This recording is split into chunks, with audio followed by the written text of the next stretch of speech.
Vamos chamar então agora para fazer a sua explanação a companheira Oriana Soares, que é da coordenadora Latinidad del Perú.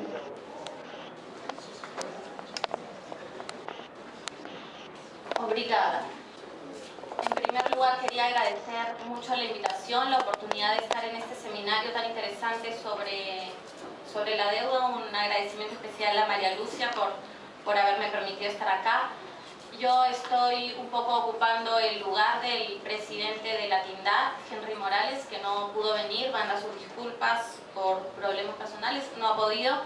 Yo trataré de expresar lo que Henry traía, comentar sobre la deuda desde la mirada que tiene Latinidad de la mejor manera posible. Un poco trayendo el interesantísimo contexto que ha colocado Eric Toussaint a la región, a lo que nos está pasando en América Latina. Es muy relevante tener el contexto y ver que lo que sucede en la región también sucede no solamente en países en desarrollo o países emergentes, sino también ocurre ahora en muchos países de Europa. Es un referente interesante porque ha permitido volver a poner en la agenda, como no estaba hace tiempo, el tema de la deuda. En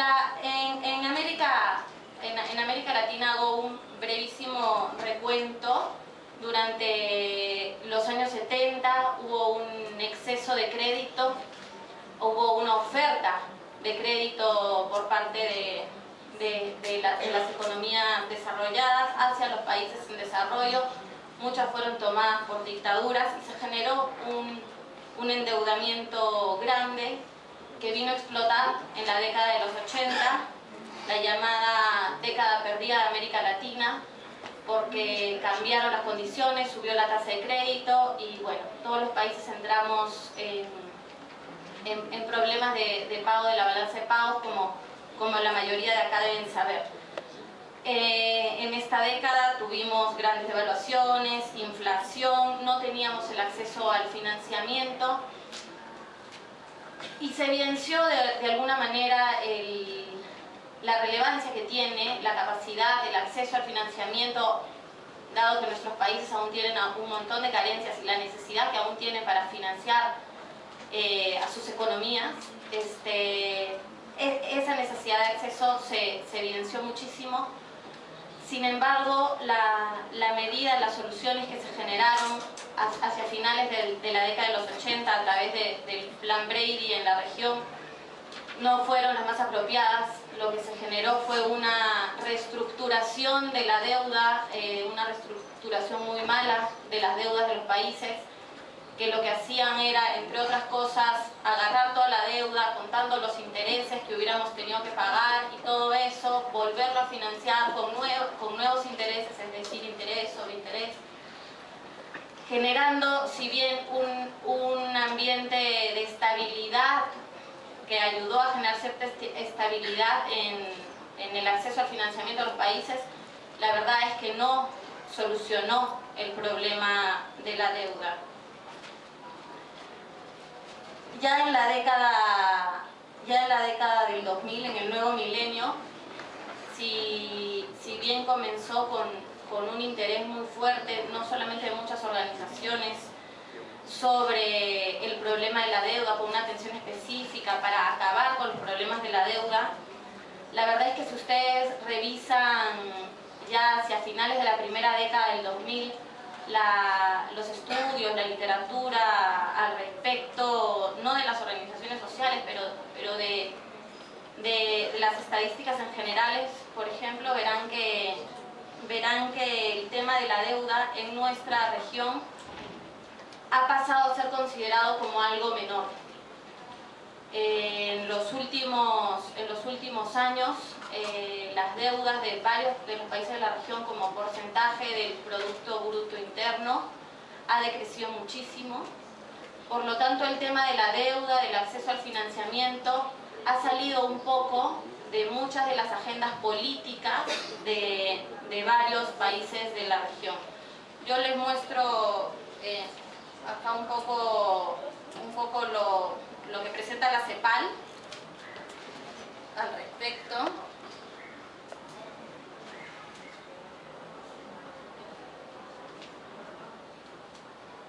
que hace un poco un antes y un después, ¿no? El antes, igual no es tan antes, es en el 2007, y muestra cómo hacia el 2012 varios de los países, los que están debajo de la línea diagonal, han reducido como porcentaje del PBI sus deudas.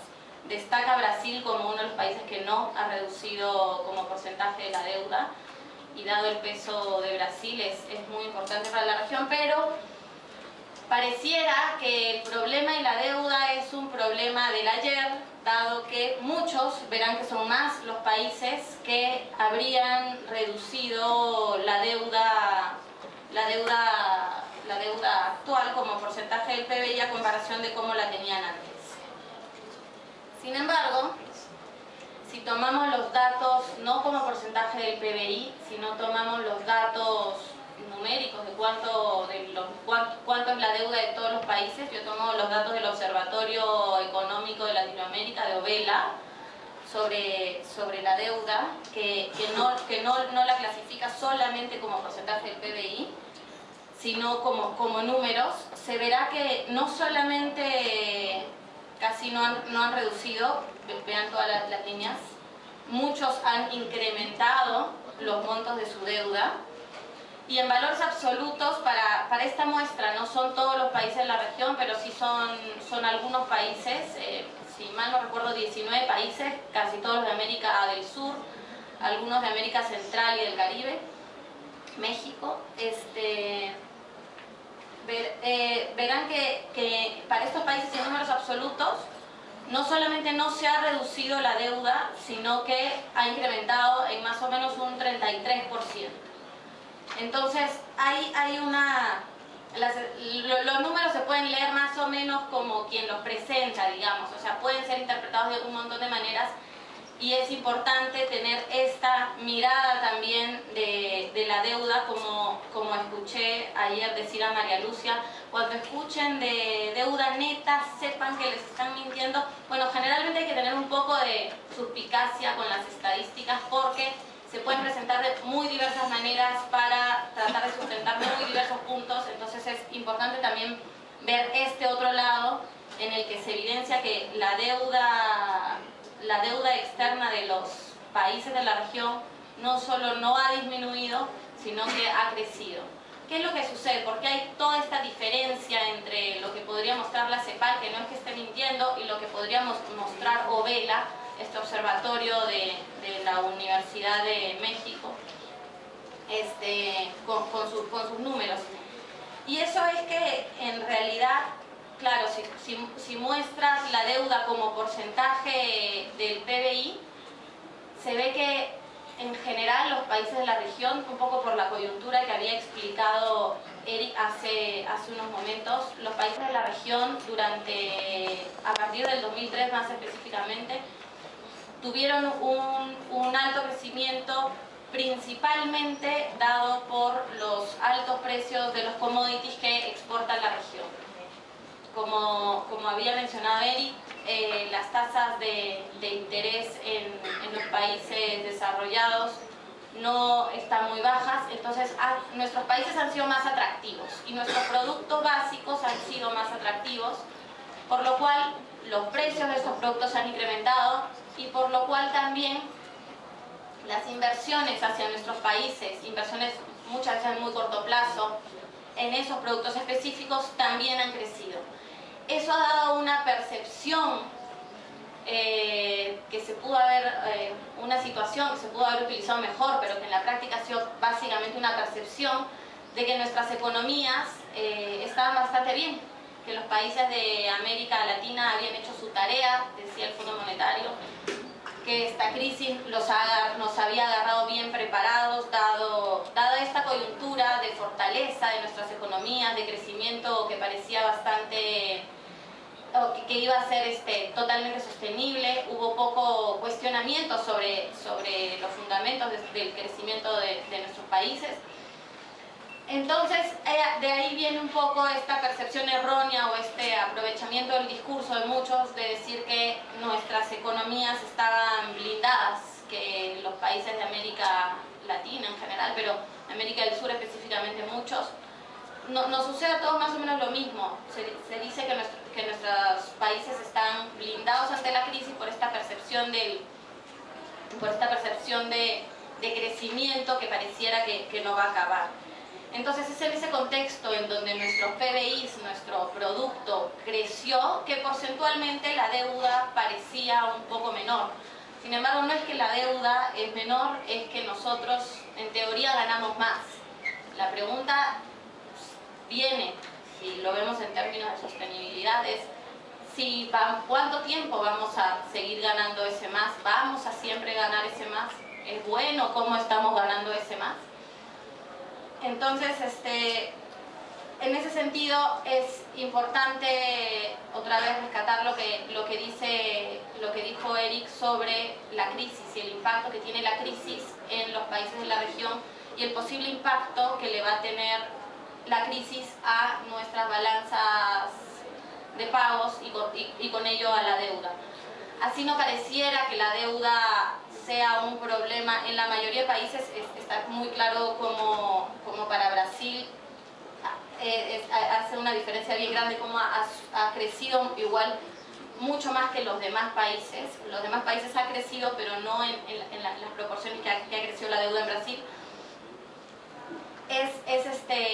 Es importante en ese sentido ver cómo un nuevo escenario de crisis puede afectar nuestra capacidad de, no solamente de pagar la deuda sin auditoría, digamos, sería ideal que haya una auditoría, pero pagar la deuda o sea, la sostenibilidad financiera que requerimos, sino de incrementar la deuda de nuestros países. Es un escenario de riesgo que, como ya se vio, hay dos factores que pueden preocupar ya a la región. Por un lado, estos precios de los commodities, que eran los que nos daban estos flujos de ingresos y esta percepción de bonanza, ya dejaron de crecer como estaban creciendo antes, han parado un poco el ritmo, se han estancado, algunos dicen que bajará, otros dicen que se quedará, pero sin embargo ya no están a los niveles de antes. Otro factor de riesgo es las exportaciones de nuestros países. Nosotros para tener dólares y poder cumplir con nuestras obligaciones financieras, necesitamos de los dólares, muchos de esos entran por las exportaciones. Las exportaciones en la mayoría de los países de la región se han visto frenadas por la crisis, por el estancamiento del crecimiento chino a tan altas tasas, por la crisis en Europa que no importan, por la baja del precio de los productos que exportamos. Entonces varios países estamos empezando a tener problemas de comerciales. Nuestras balanzas comerciales empiezan varias a ser negativas cuando han sido positivas en la última década, y eso ya nos genera una restricción, un requerimiento financiero importante que empieza a hacer preocupación en nuestros países. Además, como lo mencionó Eric, la tasa de interés de las economías industrializadas es la que de alguna manera muchas de las inversiones de corto o mediano plazo vinieran hacia nuestros países. Basta que suba un poquito y es muy posible que muchos de esos capitales se vayan, generándonos también un drenaje adicional de recursos. Eso no solamente, además de los recursos que se drenarían hacia otros países, hacia los países industrializados, tiene un impacto en nuestro tipo de cambio. Es decir, cuando salen un montón de capitales, generalmente las monedas de la región se aprecian, por lo tanto nuestras deudas se hacen más caras en comparación de moneda nacional. Nuestros productos, si bien reciben más ingresos con las exportaciones, nuestras importaciones son más caras, y además una depreciación continuada puede traer problemas inflacionarios, como ya todos conocemos, ¿no? Entonces, en realidad, sí se avisora un escenario que puede ser no tan favorable para la región y que puede traernos bastantes problemas. Específicamente, y quería llamar un poco la atención sobre este punto, es el problema que no es solamente de la deuda pública. La deuda pública es la que les acabo de mostrar, la que está mostrada en ese gráfico de ahí. La deuda pública o garantizada públicamente.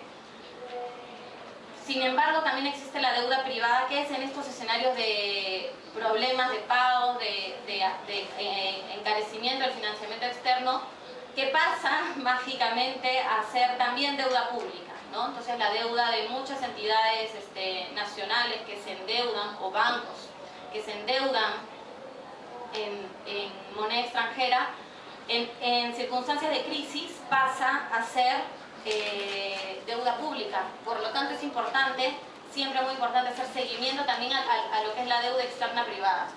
En ese sentido, yo les muestro un poco este cuadro. La barrita azul es la deuda externa, también con datos de Ovela para estos países que mencioné antes. La barrita azul es el endeudamiento externo total. Las barritas rojas son el endeudamiento público y las barritas verdes el endeudamiento privado. Para estos países de la región se ve claramente, como muestra la tendencia de la rayita roja, que es la del endeudamiento público, que está creciendo, aunque de manera moderada. Sin embargo, se ve la tendencia, que es la rayita verde, del endeudamiento privado, que efectivamente crece mucho más que el endeudamiento público. Se ve que por lo menos para 2011 el endeudamiento privado es bastante más alto que el endeudamiento público. Esto, como les digo, es el riesgo, se vio antes en América Latina, pero se vio muy recientemente con los salvatajes financieros, tanto en Europa como en Estados Unidos, la importancia que tiene esa deuda pública o ese prestamista de última instancia que termina siendo el gobierno, de tener que asumir la deuda, la crisis de los privados, que en este caso, como verán, es bastante alta, y el impacto que eso posteriormente tiene en las cuentas de los países, que significa cobrar más a los contribuyentes o menos dinero para invertir en los gastos sociales, que es lo que se requiere, ¿no? Entonces es importante tener siempre bien presente cómo va yendo también la deuda privada, sobre todo en estos escenarios en donde se prevé que la crisis finalmente llegará de una manera más importante a los países de la región. Sin embargo, desde la TINDAD, que es la organización donde yo trabajo, en realidad vemos el tema del financiamiento no solamente a través de la deuda y los problemas que genera la deuda, sino como un problema general, no solamente por un lado como una necesidad de nuestros países para poder proveer todos los servicios básicos que aún están bastante pendientes, sino como la financiarización de la economía ha ido apoderándose cada vez más de las lógicas y utilizando mecanismos públicos, recursos públicos para generar muchísimos más ingresos. En ese sentido, es importante poner atención a la deuda externa, pero también es importante poner atención a todos los otros flujos financieros que llegan a la región. Es importante ver las inversiones, es importante ver la cooperación internacional, todo como mecanismos que tiene el sistema financiero para utilizar en el fondo muchos de los recursos de la región. Por ejemplo, mucha de la cooperación viene condicionada a otros préstamos, mucha de la inversión se financia con endeudamiento público, más aún en estos momentos mucha de la inversión se está apalancando con recursos públicos para cubrir, para garantizar las inversiones privadas.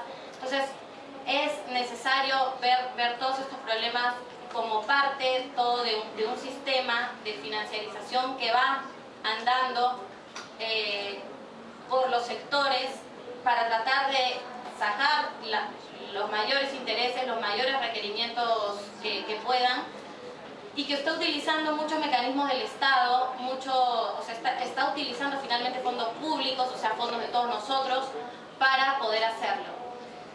Por eso el debate de la deuda en su momento y hasta ahora, pero otros debates sobre la financiarización, permiten ver a través de qué mecanismos también la financiarización con el lucro de los privados se empieza a meter.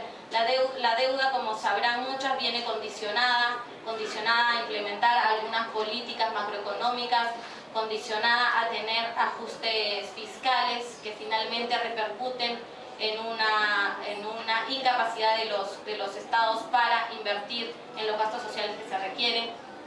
Lo mismo sucede con la cooperación, que aunque puede ser muy mínima y en verdad desde la Tindad hemos debatido bastante el concepto de cooperación, también lo que a veces trae aparejado es más endeudamiento, y la inversión, que también pareciera ser como que el mejor mecanismo para financiar los países, por lo menos así se plantea siempre en los discursos, en muchos casos tiene aparejados, como se mencionaba, fondos públicos que sirven como garantía y como apalancamiento. En otros casos son endeudamiento público, y en muy pocos casos hay un seguimiento real de los impactos que tiene esta inversión en el desarrollo, en el acceso de las poblaciones a mejores bienes y servicios públicos. Entonces, tener atención a todo, a que esto es un sistema integrado, que el sistema financiero busca distintos mecanismos para aprovechar los recursos que tienen nuestros países, es cada vez más evidente desde distintas perspectivas, y cómo finalmente nuestros países, a través de la deuda, pero también a través de la remisión de utilidades y otras formas, terminan proveyendo bastantes más recursos acumulados a los países que se supone que nos están dando recursos que viceversa. Entonces es indispensable mirarlo todo esto de manera conjunta. Yo lo dejaría ahí.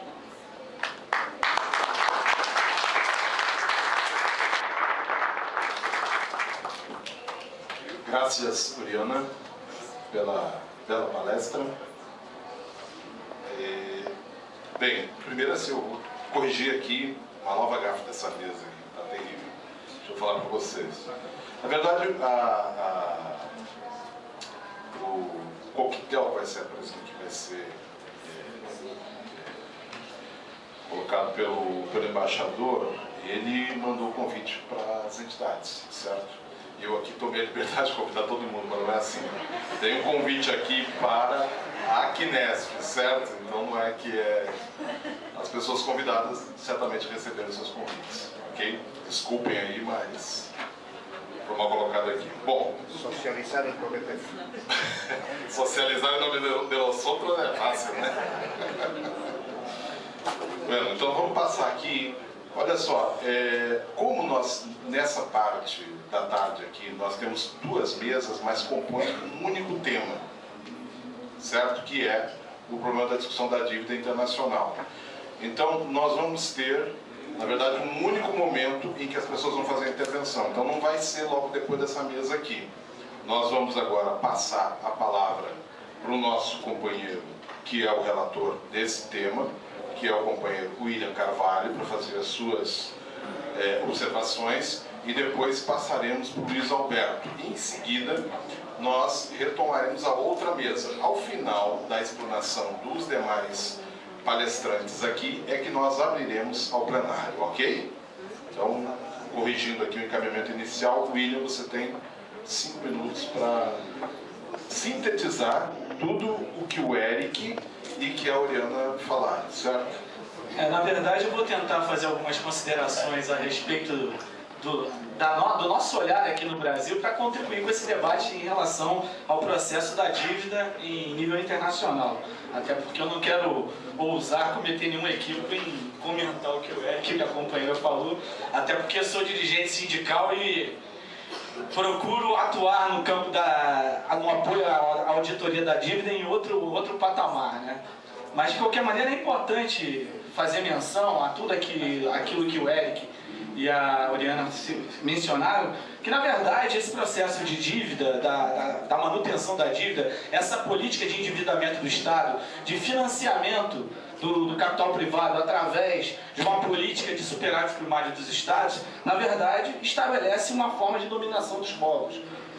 existe no sentido de que o capital possa manter e acelerar o pacto da dívida em relação à manutenção de uma série de questões que estão pautadas pelo capital em relação a esses estados. Você vê que com o advento da crise que nós estamos vivenciando até hoje, desde 2008, a gente não consegue, de fato, fazer um amplo debate. Hoje no Brasil, por exemplo, não existe um amplo debate sobre a dívida pública, sobre o que isso representa em relação aos problemas que nós vivenciamos. Isso se dá em nível internacional. Existe toda uma política da necessidade de sanar a crise através desse tipo de pacto entre Estado com o capital, com os bancos, com quem financia, digamos, essa lógica. É importante mencionar isso porque com esse tipo de ação você tem a reação dos trabalhadores. O Eric mencionou as mobilizações de junho.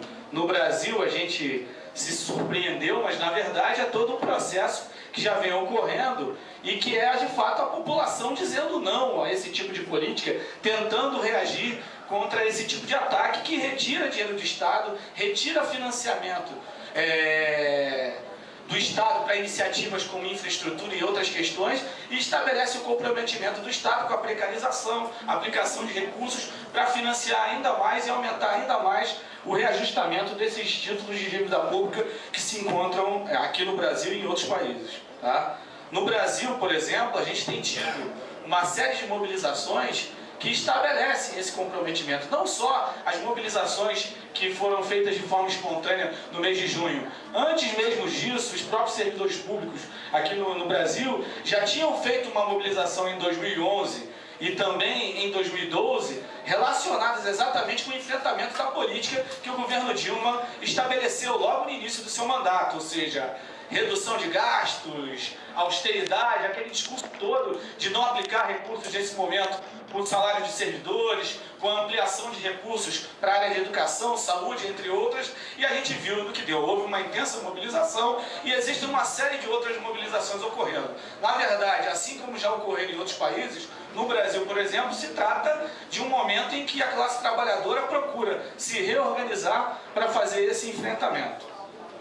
E isso não é diferente nos outros países.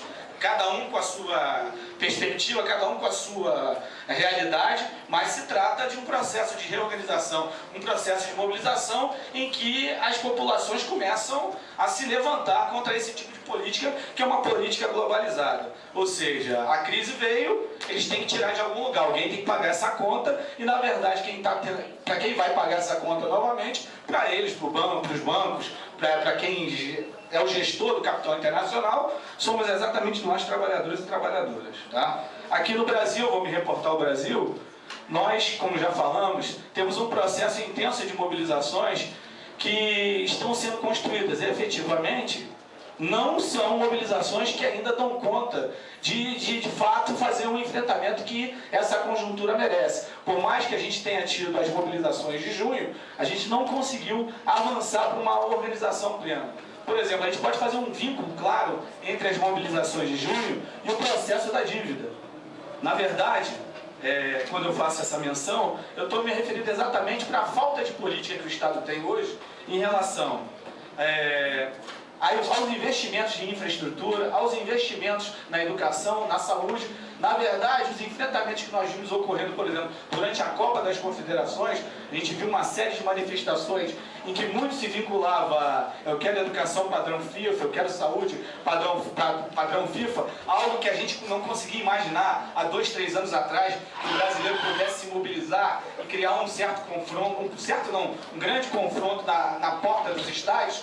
Hoje a gente verifica que existe toda uma insatisfação e é preciso que a gente canalize isso efetivamente nas organizações e nas mobilizações que a gente tem no país. Eu falo isso porque é muito importante, por exemplo, no Sinasef, nós sempre investimos, sempre apoiamos e sempre estivemos presentes em relação à auditoria da dívida, sempre demos o apoio, só que a gente sabe, se a gente for fazer uma avaliação clara do que fizemos no último período em relação à dívida, em relação a essa discussão na nossa base, nós fizemos muito pouco.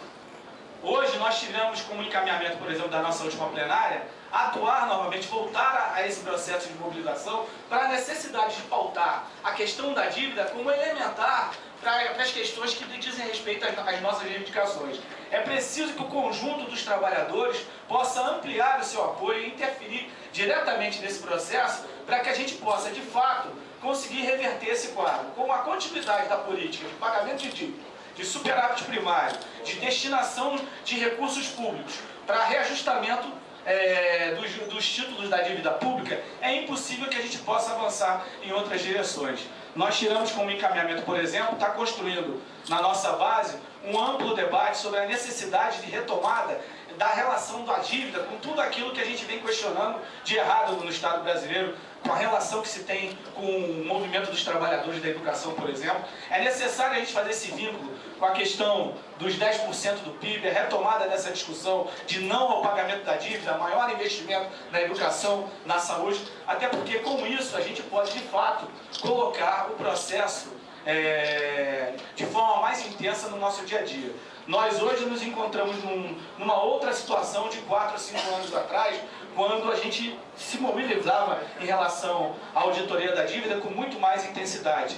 É preciso que a gente consiga avançar no conjunto de entidades, por exemplo, do serviço público, no conjunto das entidades dos trabalhadores da área de educação, para que a gente possa efetivamente trazer isso como um elemento do nosso dia a dia novamente. Eu estou fazendo essa autocrítica, uma crítica ao movimento, porque a gente faz avaliações, participa de debates a respeito da dívida, mas não consegue, de fato, promover que isso, de forma intensa, possa fazer mudanças no nosso dia.